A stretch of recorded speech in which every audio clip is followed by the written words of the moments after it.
Alrighty, hi guys. Thanks for tuning into my video here. Um, Goal of this video is going to be kind of going over a little bit of the build aspects when it comes to Seeker and T3. I know a lot of the information out there for healing and especially Seeker is really relevant to T2, maybe very early T3, and a lot of it has died off at this point. And with a lot of people not playing so much in the comp scene, and a lot of information being kind of gatekept, um, I wanted to kind of give a little bit of walkthrough, specifically around how some of the stats metas have changed since T2. Mentality has changed a lot around healing when it comes to what's a successful healer, what should be your goal as a seeker, and really it's kind of helping people grow into the role. It's a hard enough role having to heal. It's high pressure, as well as I do think it has a high ceiling to be very effective and very good at it. And you can definitely feel those differences, and you can see the maintenance because they broke everything in the game, as per usual. Um, so what we're going to kind of talk about a little bit today, I'm actually going to jump over to Questlog. And the reason I'm going to do that today is because I want to talk first about the stats in the game and kind of prioritization and what's really effective and what's really good, and what should you not really be focused around. And then I'll kind of talk a little bit about the gear that I chose, what I like, what I don't like, what are some possible substitutes, etc. And we'll kind of go from there. If you guys have any questions for me, feel free to comment. Feel free to message me. Feel free to message me in game, Discord. I don't care. It's all good. I like helping people. It's definitely my passion is kind of helping people with this kind of stuff because I started in T2. I had a lot of help from people that probably shouldn't have spent as much time helping me as they should have, especially because I was a newer player late into the game, and being able to give back feels good, and it's like that. One disclaimer kind of jumping into this, a lot of the stats you're going to see on this page. Questlog, I love it. I spend a ton of time in Questlog, but at the same time, you need to be very careful about Questlog. Questlog, a lot of times, is going to show best in slot. It's going to have things that are 500,000 lucent in total cost. Like this build, for example, is 62,000 lucent, so it has Cordy1 imprints, all these sorts of things. So, you know, what I want to talk about today is primarily what is the general philosophy of what you should be valuing and what you should be emphasizing in numbers, and then you being able to translate that into your build. I will give recommendations as far as gear is concerned. A lot of the gear is going to probably be best in slot or at least, at least boss level, just because that is the relevant gear that you should be striving for. But where I can, I'll make some good recommendations, and I do have a build that we'll probably mostly talk off of here, which is, non-arch boss and so forth. So we'll kind of dive into that a little bit. So before we talk about the gear, which is the fun stuff, I want to talk about stats. This is probably the most confusing area for people and probably the most misunderstood. So let's rip the band-aid off, and I want to talk about the number one most important defensive stat in Throne and Liberty in the game is hands down skill damage resistance. And the reason why skill damage resistance is the best is it applies to every form of damage and every calculation. The other thing too that a lot of people aren't realizing is there's a lot of builds out there that are scaling very high on their skill damage boost. And how the game works is there's a lot of checks, and you need to be very careful about where you are in comparison with other people. Now, here's the great thing. You could do a lot of these tests without having to go in the game and have someone hit you 100 times to see where the values are. There's actually built-in calculators. So we'll show that here in a minute, but I wanted to emphasize skill damage resistance for me is my favorite defensive stat. Now, you can see in this build here, for example, this is 922, which is actually quite a lot. You can see this non-arch boss build is probably about 800, roughly speaking. This is with food, so keep that in mind. But uh, skill damage resistance, back in T2, a lot of people said, oh, you don't need 1,000. That's, soft cap, whatever. I don't think really there's a soft cap anymore. I think as much as you can get is going to be hugely beneficial for you. And I think this needs to be your number one priority. This is going to tie a lot into why I chose things. Scale damage resistance, if you haven't already figured out, is why I value the cloak over any other heroic armor, including chest piece for healers. Just don't even think it comes even close to it because of the scale damage resistance. Skill damage resistance absolutely ranks as the number one thing you need to be looking at. Kind of jumping into the next thing, I would actually probably say it's heavy attack evasion. And the reason being is a lot of skills in the game are really hitting very hard, and getting those X2s really hurt you a lot. Think about Ravagers, think about Gladiators, because a lot of Gladiators are not building Endurance tank anymore. They're building crit and heavy chance, especially the 4-piece Fallen sets, which are really effective at DPS players. And you get really hurt by those. If you were dying the Curse Bombers in the past, they were really probably killing you with heavy attack chances. Mages, if you're dying the Mages nowadays, it's probably heavy attack chance. So you really want to have a really good range of magic and melee heavy attack chance. Now, you might say, hey, useless, you didn't say ranged, right? Most classes do not build ranged heavy chance. So you're talking about Scorpions, you're talking about, Furies, you're talking about Scout, you're talking about Infiltrator. I'm not really sure about Infiltrator and Scout specifically, but by most part, most classes are not building very high heavy chance when it comes to range. So range is not a focus point on building immunity against specifically. So like there's not going to be a single rune in here that's ranged heavy evasion. You'd be better off slotting health over that at that point.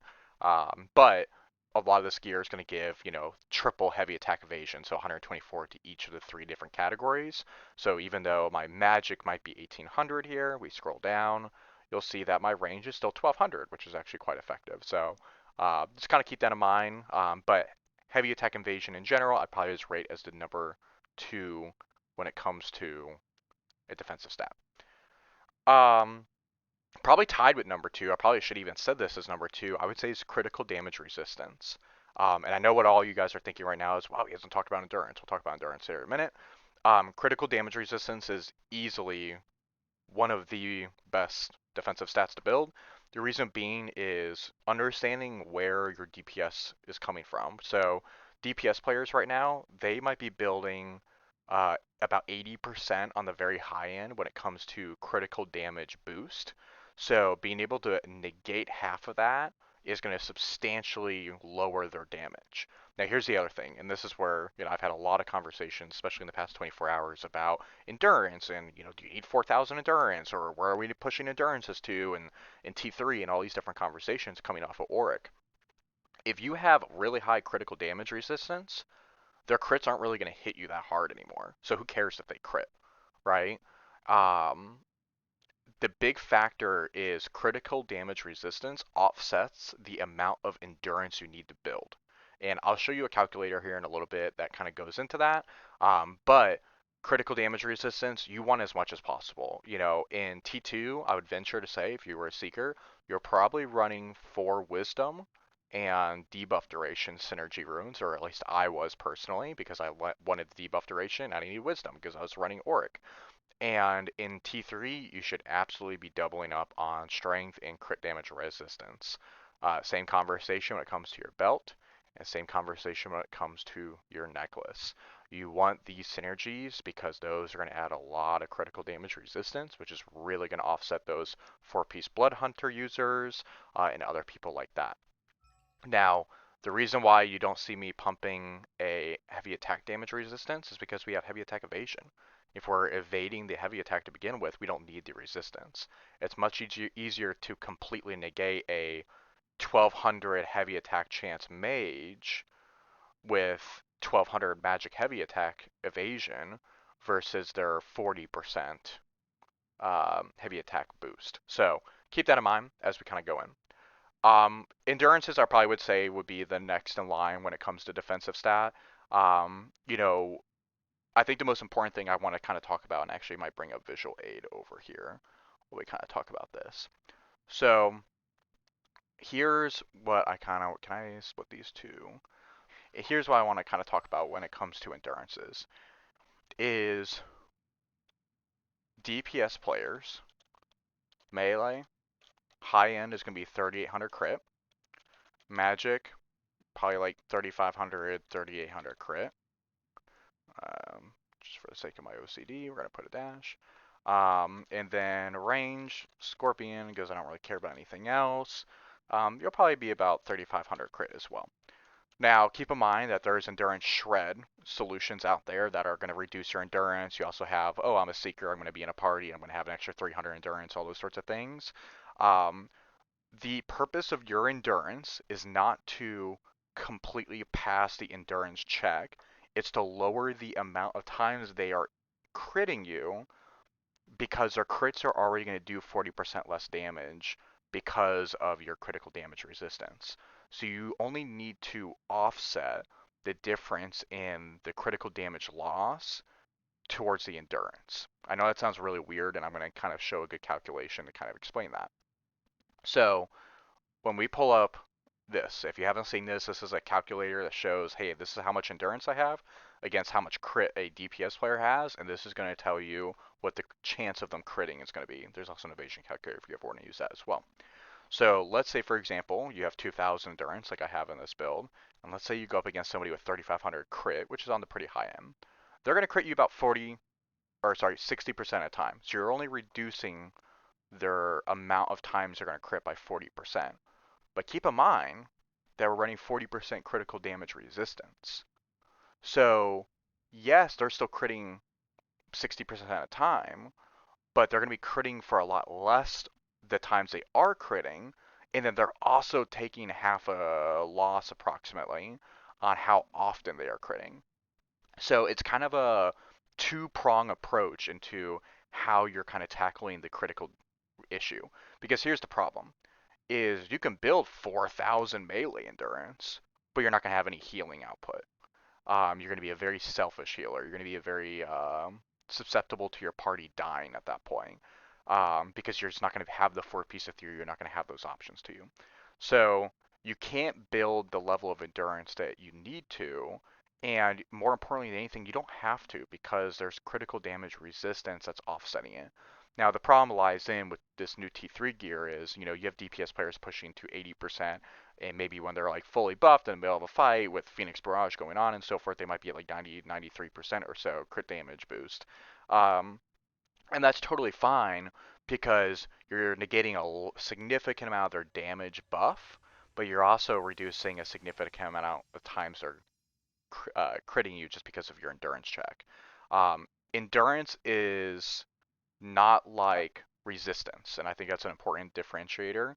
Resistance is if I have 1,000 weaken resistance and this user has 1,100 weaken chance, your weaken resistance does not matter. It is completely worthless. All that 1,000 you've built into is completely worthless. Endurance and heavy attack evasion do not work that way. It's a subtraction against their total. So if you have 1,000 heavy attack chance, or sorry, 1,000 heavy attack evasion, and they have 1,500 heavy attack chance, they're only going to have a 500 chance at the end of the subtraction, which is only about a 36% chance to crit, or sorry, heavy at that point. So to summarize that kind of confusing philosophy right there, you do not need to stack 4,000 endurance. If you're stacking 4,000 endurance, you're doing it wrong. You're just simply building your build wrong. Because critical damage resistance is more efficient and more effective at reducing the impact of crit than endurance is, because you cannot simply hit the thresholds you need to anymore, nor should you be, because you're going to be sacrificing a lot of this gear in other areas. Now, sorry, I just want to make sure my stuff was accurate. Um, let's talk about some other things. For me, 25,000 health is like the minimum. I would stay above 25,000 health at all possible. I think that's very important. Don't really give a shit about your max mana. I think like 13,000 is where you're always going to be or higher. Range, I do like 24 meters. You really shouldn't see a huge variation in that. Attack speed, I actually like attack speed a lot. I've preached attack speed for a very long time. For me, attack speed is faster swift heals, it's faster casting on clays, faster flash wave. It's just an animation canceling quickly kind of thing. So attack speed, you don't need 60% attack speed to be an effective seeker, but I think like 20% is good. Like I say, if you have Hero Cloak, you're getting an extra 10% there and other places too. So you're just gonna kind of get some here and there. Cooldown speed, a lot of controversy on cooldown speed. So in T2, I ran at 71 or 72% cooldown speed. Felt very comfortable with that. Didn't have any issues with that. Come T3, I've bumped it up to, I think I'm in game at 93% right now, and I'm going to be looking to go to 103% after this update. Um, your number one job as a Seeker is to manage weakens in your party, and we're going to talk about that. But that is your number one focus as a Seeker, is managing weakens. The only way to manage weakens is to be able to use the skills that manage weakens. the only way to reduce those times of skills is your cooldown speed. Um, Now you get a bunch of other things too, like damage boost and healing output and all these sorts of things, but there is a diminishing return that it does impact cooldown speed, and it is aggressive, especially when you get to that 90% threshold. But even shaving off zero point 0.4 seconds on Purifying Touch or Swift Heal or Clays or Flash Wave or whatever the case may be is significant. And here's the reason why I feel that way is I just think back to the times where I've PvP'd and I think about the times where I was zero point 0.2 seconds off from a cooldown coming up and I could have saved somebody. It happens to me probably every single day that I PvP. And in that situation, 30% cooldown speed probably would have saved that person. So, in my opinion, you cannot build too much cooldown speed. I think it's a stat that you should be grabbing anywhere that you can and emphasizing as much as you possibly can, regardless of the diminishing return. If you're confused about cooldown speed and like where you're at and so forth with it, so like I said, I'm actually at 96 and a half. So where my kind of thresholds are on healing, you can see my Purifying Touch is 6.4. I want to say when I was at 70 something percent, I think it was 7.4. So, a little bit of shaving off there. 2.3 on Healing Touch. Invincible Wall, 5.3. We'll talk about why that's really important, specifically as a skill. Flash Wave, 16.9. And you kind of see the rest as you go along. And you can see Nature's is 23.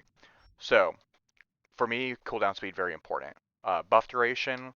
Buff duration is probably my favorite, one of my favorite stats just in general because I value my buffs lasting as long as possible because two reasons. Number one, obviously the effects last longer, but you also have to think about buff duration being time for you to get more cast off to contribute combos to your skills. And what I mean by that is I do a lot of swift healing. So like if for example, and I'll pull up the game for this. So on this build, I am running at 111% buff duration. I am also using the passive mastery that gives me 25%, so you will see that in effect here when I do this combination of things. But you can see when I healing touch, it's 13 seconds. Now I swift heal a lot, so I'm going to throw in a swift heal, and I'm going to throw in a whole nother swift heal. And now because I kind of waited there, I wasn't able to get my healing touch back on. But let's say I'm in like an actual fight, I'm actually using my skills and, doing things appropriately and so forth. You can actually see I can get two full swift heal combinations off while keeping my healing touch stack on my target before it drops off. So buff duration is massively helpful. I'll talk about why and how I manage healing touch stacks, even though I do swift heal a lot. But buff duration is really effective, especially when you start factoring things like less barrier. You start thinking about invincible wall, especially when you're talking about the Cordy buff, which is one of the most important things in the game. And just in general, too, how can you complain against a 20-second flash wave? Especially as you can see here when it heavies and you're healing for 4,000, I didn't even fully charge it. So buff duration, it affects everything. There's no diminishing return. You should be wanting to pump buff duration 100%. As far as the threshold, personally, I would not run any build under 100% buff duration. I think if you're running a very tanky build, I could see an argument for you running around like 90%, and I think some of the builds on here are going to be about that approximately. But I really like staying at the 100% buff duration mark. I think that's really good. It's also easy math if you ever want to look at your skills and say, hey, how much buff duration am I going to get value? And keep in mind that there's like other weird stuff that scales off buff duration, like your mastery passives and things like that.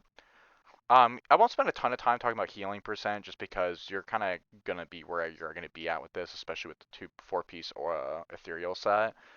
Skill healing over time, I actually think this is less than what I'm running in game after like the game actually calculates everything.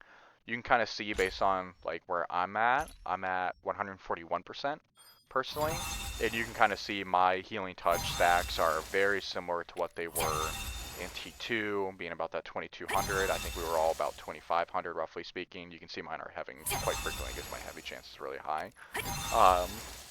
But, you kind of want it to be in that range, and keep in mind that Questlog is always very wrong about our healing and skill of healing over time. There's miscalculations that go on here. Mana cost efficiency, don't really worry about focusing on that. Like, I have no runes set up for that. This is just getting it from random ass shit throughout the build. Skill damage resistance, going back to that, I know I talked about that being an essential skill. I would tell you that skill damage resistance in T3, you should be looking at 750 plus. I know me personally, I'm looking at 1,000 skill damage resistance, and a lot of my peers are as well. So personally, that's where my kind of threshold for being happy is. But I would say bare minimum is going to be like 750 to 800. And let's talk about skill damage resistance. So not a lot of people might be aware over here on the left side. There's Combat Simulator. We're going to hit this now. Unfortunately, all these have healer builds broken into it, so it's going to be comparing healing skill damage boost to healing and skill damage resistance. So we're going to go over here to skill damage, um, and we're going to rock off of that. So this looks really weird. Basically, all this is saying is my skill damage boost is 252, and I'm going to add in, um, let's be conservative and say 500 extra skill damage boost. This is a very easy number for DPS players to hit in T3. I know a DPS player that's hitting 850 unbuffed on skill damage boost, and they're a staff user. So like keep in mind that this is not the top end, and keep in mind too that a lot of classes like spears and things like that, they have passive skill damage boost that they're always going to have on them in effect at all times too. So let's go off the assumption that your user, your DPS player hitting you is 752 skill damage boost. Well, if you're at 922 skill damage resistance, like this build was in Questlog, you're just going to take a flat 14.5% less damage from them. Now, we talked about, oh, well, hey, we don't have as much crit, we don't have as much endurance levels to offset that crit damage and so forth. Your SDR is helping you with this. It helps against every calculation.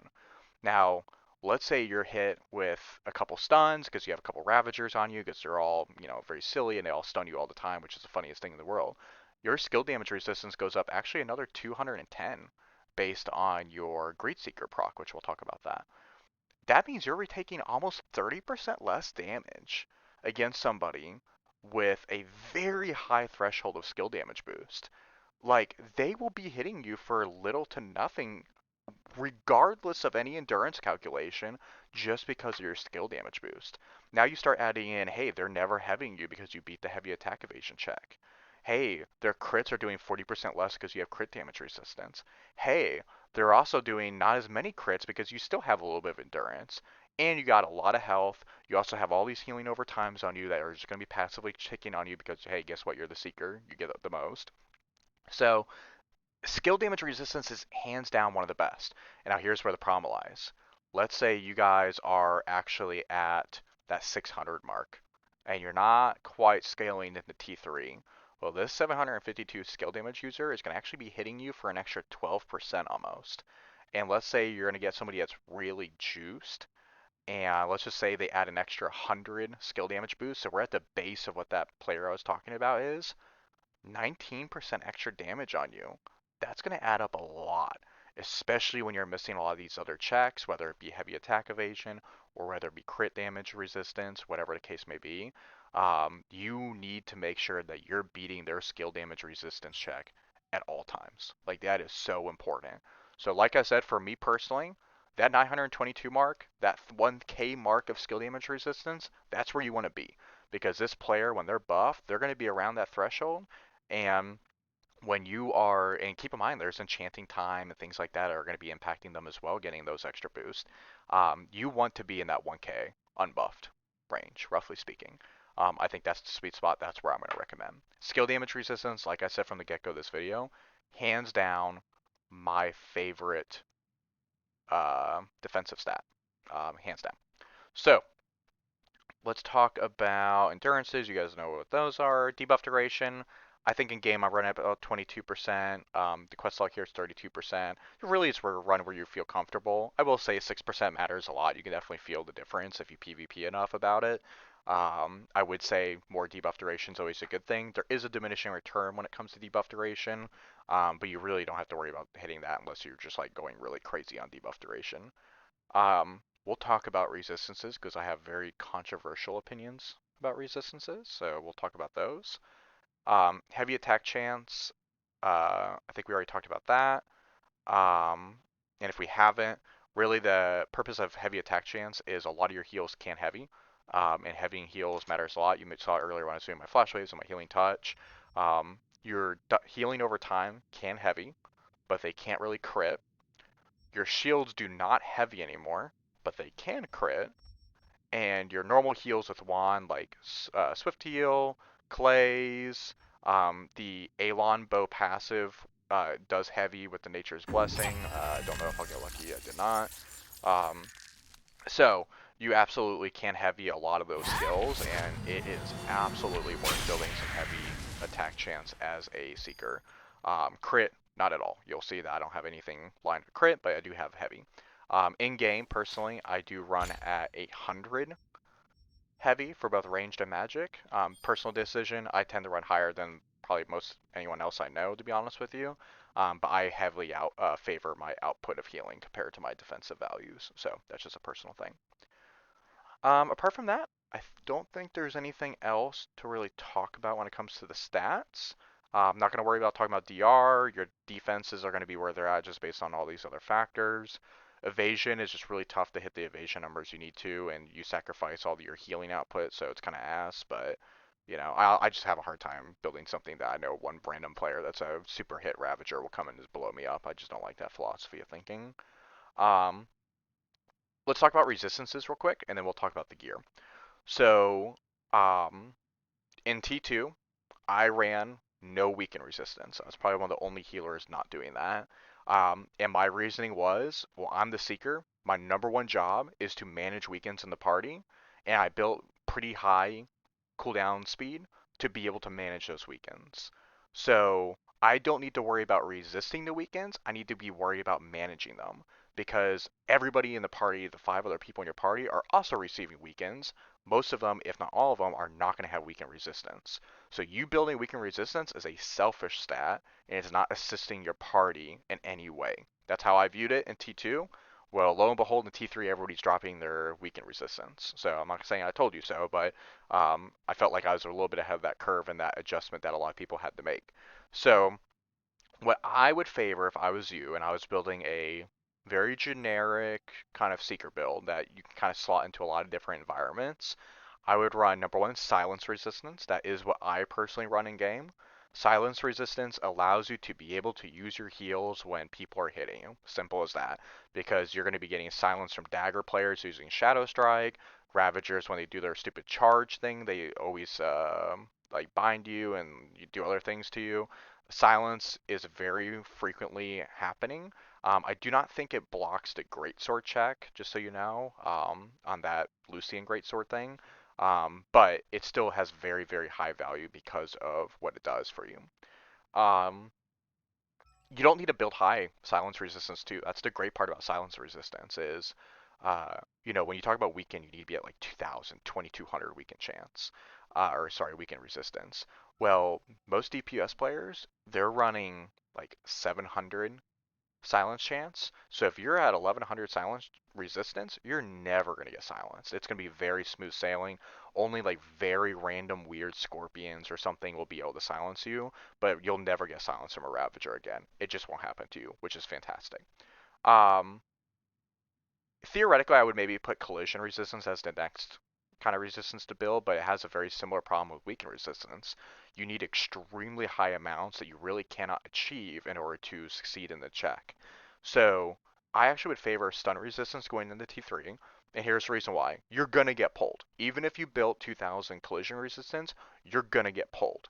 What is the problem that happens to you is you get pulled, they devastating smash, or they do like the stupid stun skill on you, and then you're stuck there for an extra 2 seconds or whatever, and then that's what you're getting killed by, is because you're stuck in the same place, getting bombed by their mages or their scorpions or whatever the case may be.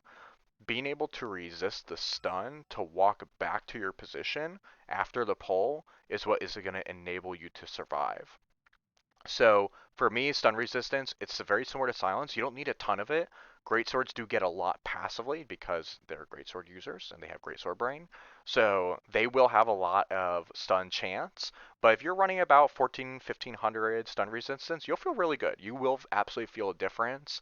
I know I actually got this tip from a friend running stun resistance, and I know a lot of players at the top level have dumped their weaken resistance completely, and their collision resistance because you just simply can't build high enough values of it, and they're running stun resistance instead.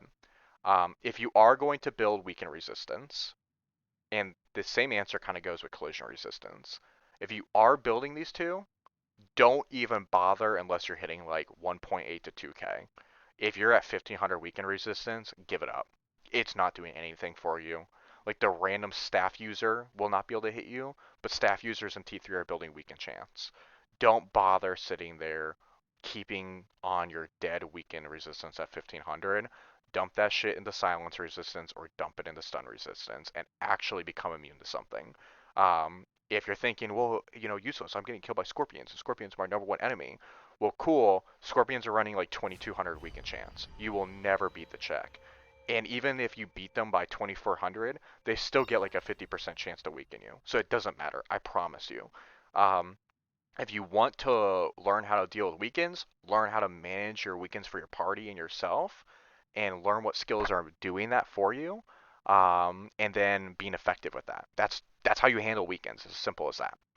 And in collision resistance, very similar. Crusaders are pretty much all running 2k weaken chance. Steel Hearts are like really cracked out, like 2800 weaken or collision chance. I mean, sorry. You're just not going to beat that check. I do know one healer in my guild that's running a ridiculously high collision resistance, so he's able to pass all his checks. But not having looked at his build, I guarantee he's sacrificing in a lot of other areas, specifically his healing output. So not something I would do, not something I would recommend. But do you? And the whole purpose of Throne and Liberty builds and Questlog is to theorycraft and come up with what you feel is the best fit for yourself. Um, let's talk a little bit about the gear, and then I'll wrap this one up, and maybe we'll have a skill and mastery one as a next follow-up video. Um, as far as your heroics go, heroic wand is absolutely the number one and really only option in my opinion. I was heroic wand gang at the very get-go of heroics. I never dropped my philosophy on that. Uh, Regardless of the heroic bow, and everyone was like, "Oh, well, the heroic bow gives you extra damage. Your extra hots will get like 30 extra healing." Yeah, I couldn't give two shits about that. The extra healing on that was so minimal. It was absolutely a waste of time. People were doing Delu imprints. I'm not a fan of the Delu imprint at all. I think it's kind of just a waste of your time. The people you need to be hitting are not going to be able to be hit by it because they have evasion, or something else that's defending them. It does not matter, but we'll talk about that. So for me, heroic wand. I do have fortitude and perception on here just for stats. It's not what I run personally. I actually run perception and buff duration, but I do not run 80 fortitude personally. But I might consider changing that in the future.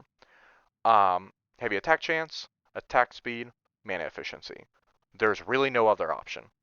The only thing I will say I have thought about is doing this personally, and the reason why is because I use Deadly Marker, which is a weaken chance check. But if you're very effective on who you're weakening with it, it's not really needed.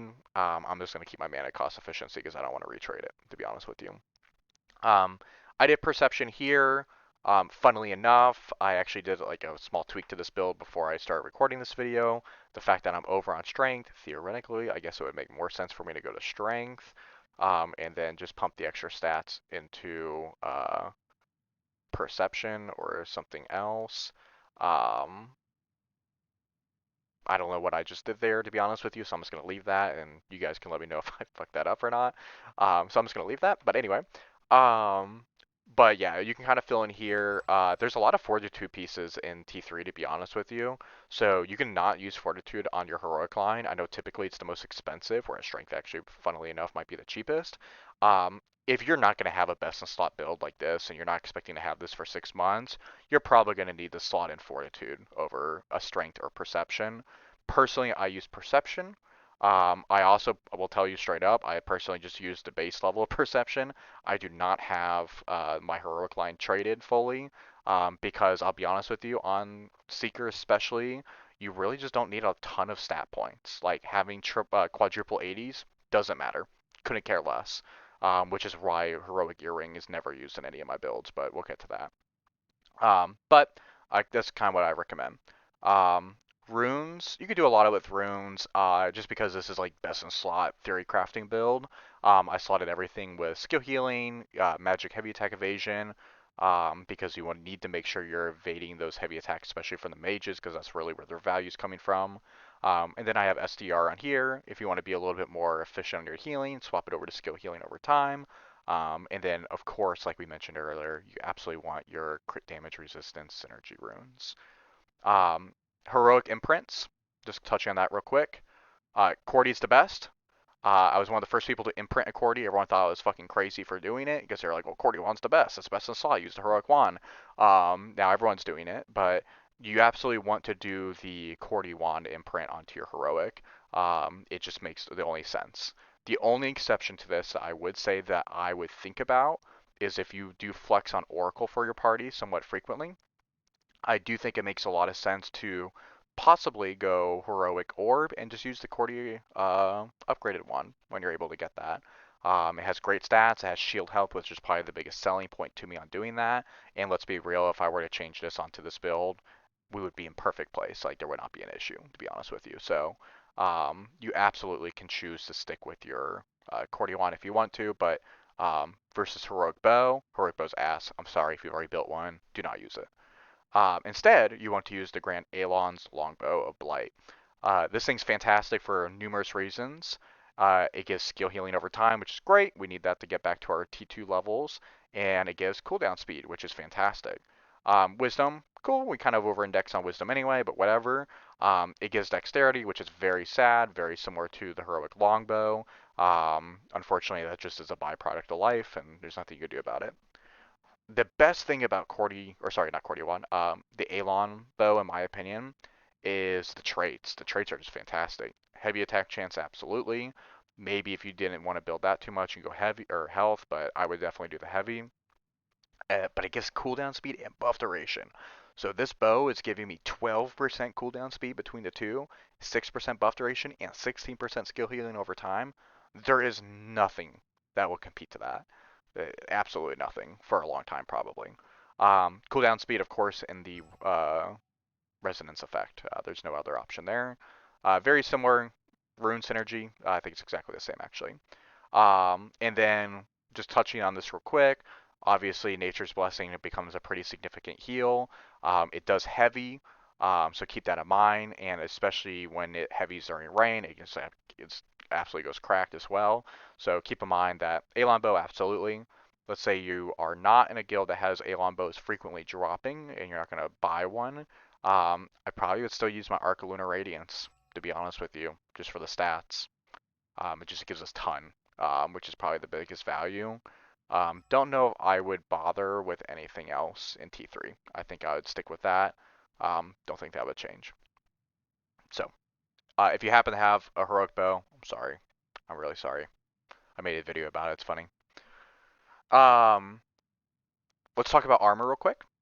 So, you'll see that both my builds here, I very heavily favor the output of your healing for your party over your personal healing or personal sustainability because it kind of ties both in together. So I value the ethereal 4-piece set, and I value the headpiece very highly because it gives me cooldown speed, which we talked about is your number one job is to be managing things going on in the environment. Being able to do those as efficiently and effectively as possible is the most important thing.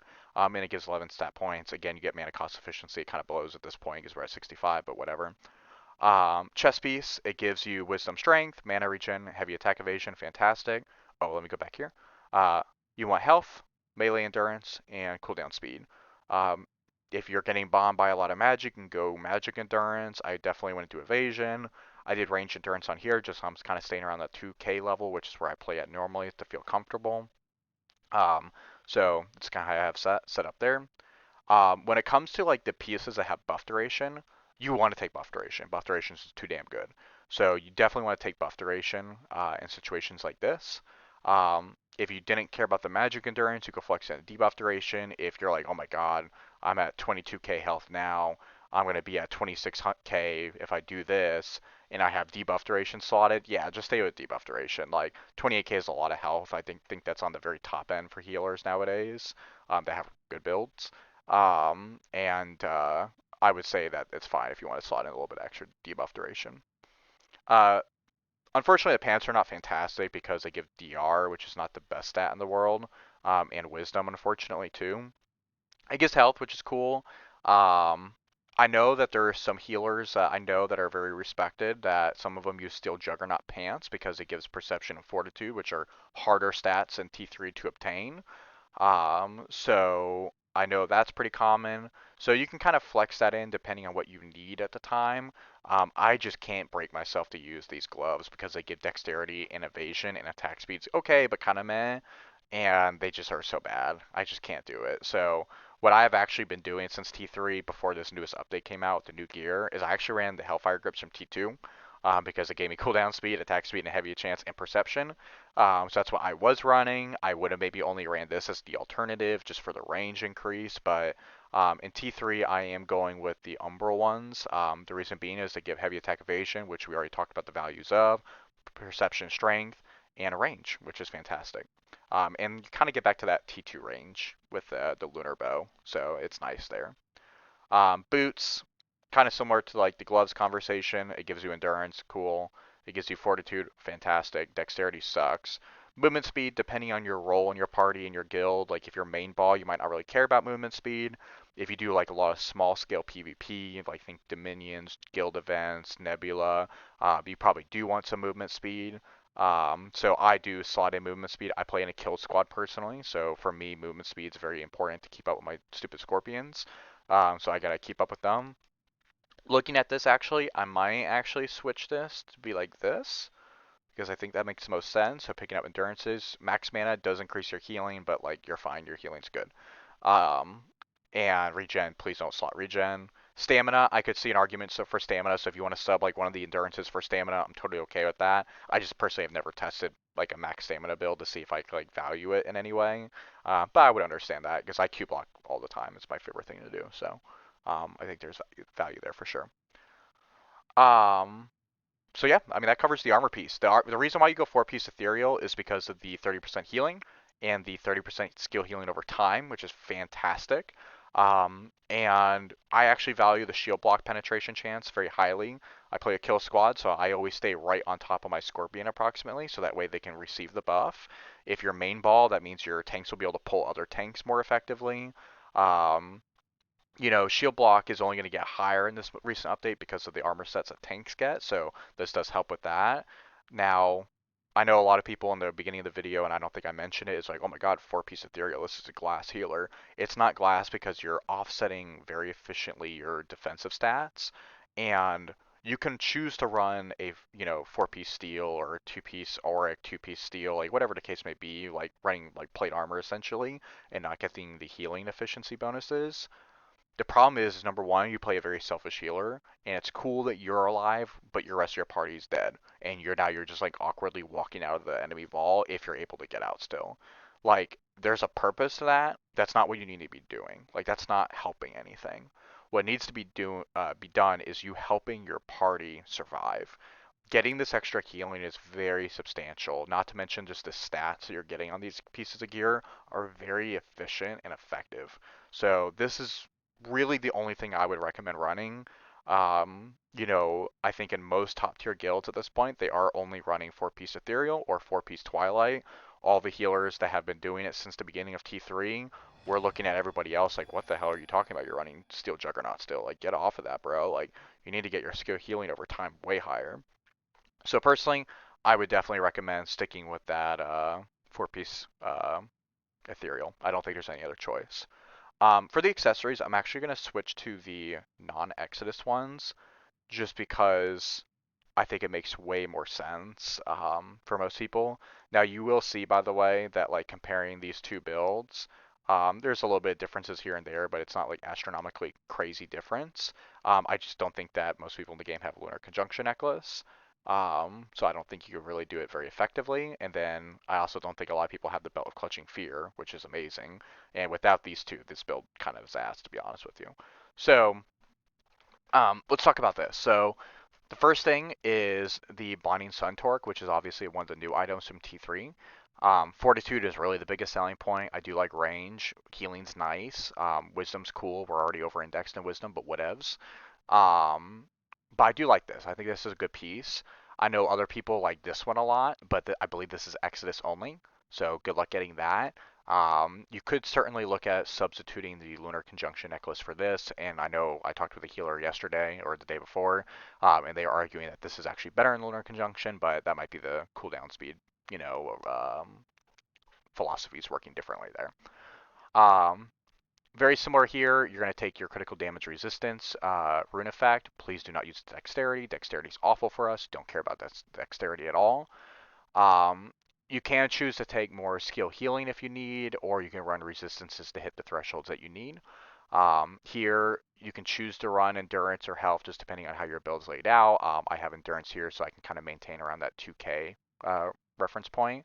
I personally have, a good amount of skill healing over time runes, especially with the most recent events. So I did put a few good runes in here. If you don't have that, run healing, run health. I'm trying to think what else is available here. You can run a stun resistance there, so that way you can pick up a yellow skill healing over time. But I'm going to leave these here so that way you can guys kind of see what a good vision looks like, if that makes sense, then decide what you have available to you and pivot from there. Max mana, skill damage boost, buff duration. If you're confused about that, I don't know what to tell you. I'm sorry. Same thing here. You want to pick up max health. We do not need extra healing from the mana, and it's very inefficient, so you want to run the max health to protect yourself. So let's talk about the bracelet a little bit. There's a lot of options for bracelets. Currently, I'm running this piece right here prior to the update. I do think I like this one a lot. It just goes heavily into my philosophy of, you need to be managing weakens and your abilities, and the more abilities you can cast, the more efficiently you're doing that. And you're outputting more skill healing over time, which is getting you back to those T2 levels and keeping your party up. So for me, I value this piece very highly. Wisdom again, whatever, perception, we do need perception in T3, so I like that one. Um, and then, I just thought about something. Let me just peek back here. So you can see actually in like the non-arch boss set, we're perception starved, which is why I like the Lunar Conjunction necklace. So you might want perception there. Same thing here. And then everything else should be the same. But I thought I wanted to point that out real quick. Um, Very easy to get. Don't be intimidated going into battlegrounds. Yes, you might get booty blasted if you're not a big PvPer, but it's a really nice piece of gear. You definitely want to pick up a Coil of Corruption. This thing is just fantastic. It gives you endurance in all three. It gives you PvP heavy attack evasion in all three. Can't complain. Those are amazing. Fortitude and Perception, which are two hardest and most important things for you. Fantastic. Can't complain about that. Very similar here. Health, scale damage boost, buff duration. Now, I know if you're watching this video now, you might be upset with me for saying this. If you invest in a heavy attack damage resistance, you kind of wasted a lot of money. And here's the reason why. If your heavy attack evasion is beating their check, their damage does not apply.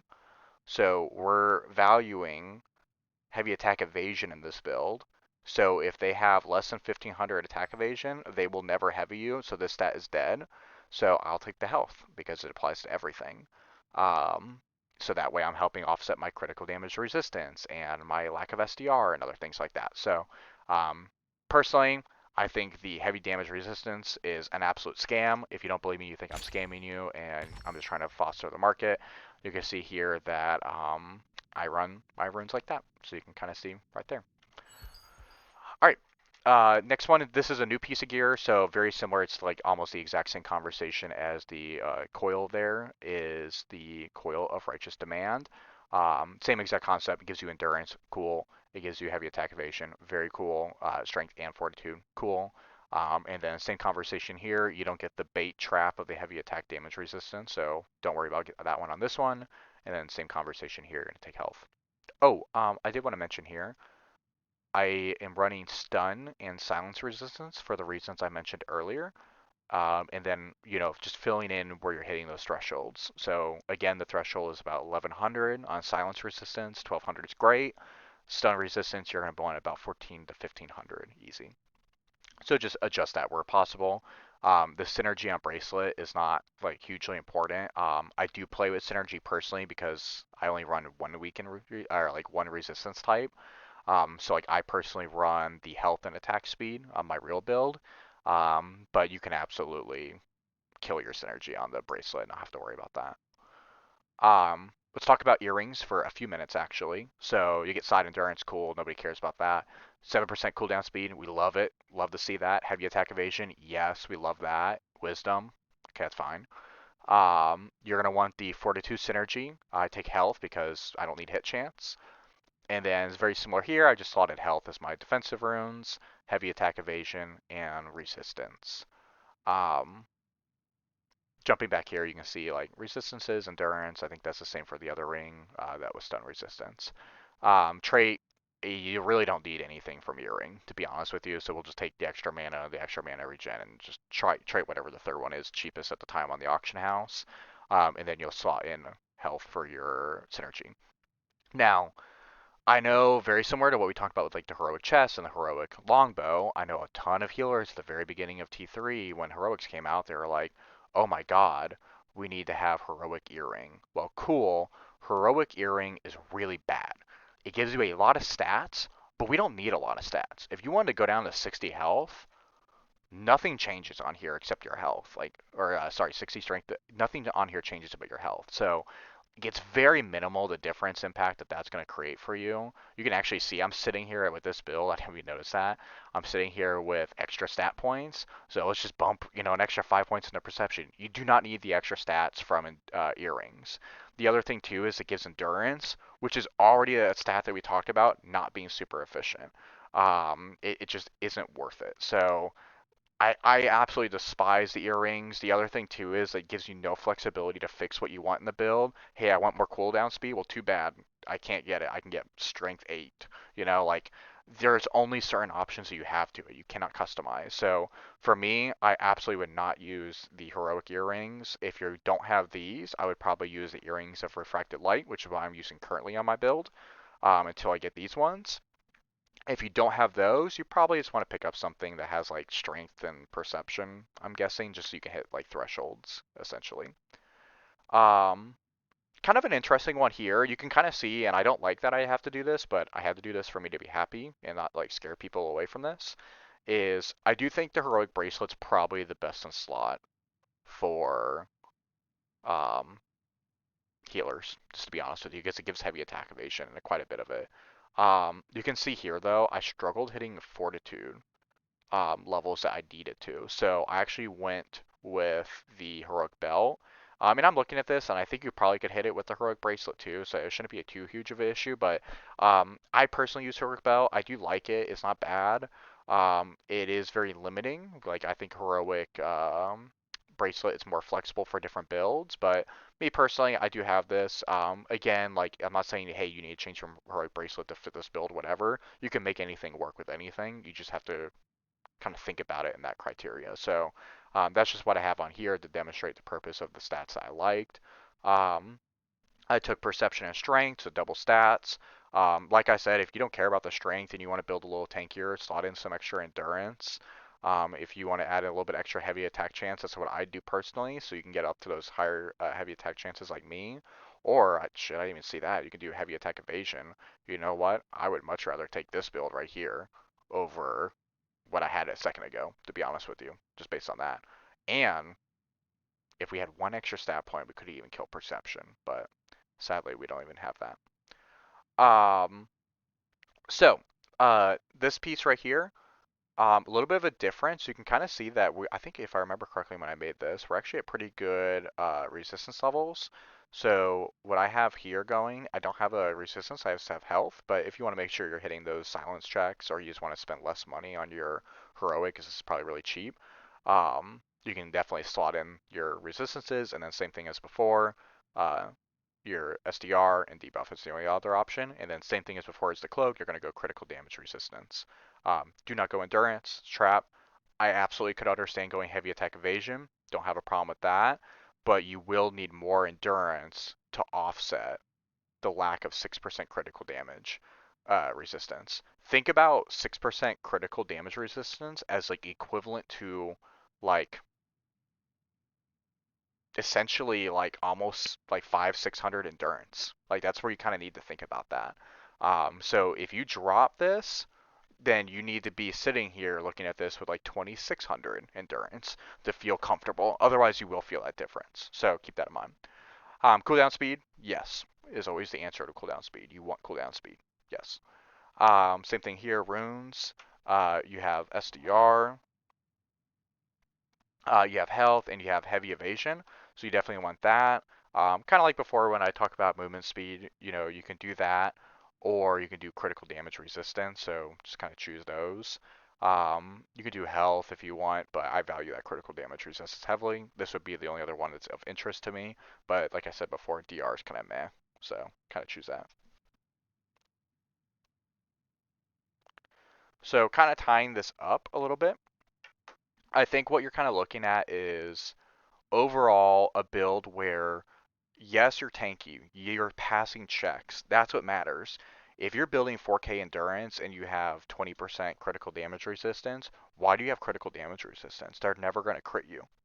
If you have 1800 magic heavy attack evasion and you have 40% heavy attack evasion damage reduction, why? They're never going to heavy attack you. You need to spread out your numbers in a way that you're able to meet the checks in different areas and then being able to pass them and be sustainable at that point. And like I said, your number one goal, especially with Seeker being more reactive versus predictive as it was in T2, it is more important than ever that you have a higher cooldown speed and those buffs are lasting longer to impact your team. 98% cooldown speed and 109, almost 110% buff duration is fantastic. Like you are doing a lot of work. You're going to be hitting very high millions in your war games. And I know I have 5 minutes for our maintenance happens.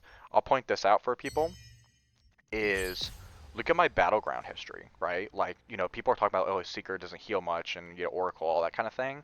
Granted, I only have 22 because I started later in the ranking season. I have 34% healing ratio in my matches, and obviously this is solo queue, this is ranked, there's, no going in with a 6-set static, might have a tank, might not have a tank, whatever the case may be, and this is me playing Seeker only in these lobbies. And, when I'm healing, I'm hitting 1 million very frequently in your battlegrounds. A lot of matches as well, it's going to be higher than that. I don't know if, like, looking at this, like, you know, 22%, like, I'm assuming this is probably a Seeker as well. That's a very high percentage when it comes to healing, especially from battleground content, which is kind of the reference point. You can see here Guanchano from an Infamy healer. You can actually see their heroic longbow. They were 33%. That's actually very respectable with that. So keep in mind that your value as a healer is to heal people. Like that's your value first and foremost. And making sure that you have those abilities are going to be able to do that is very important.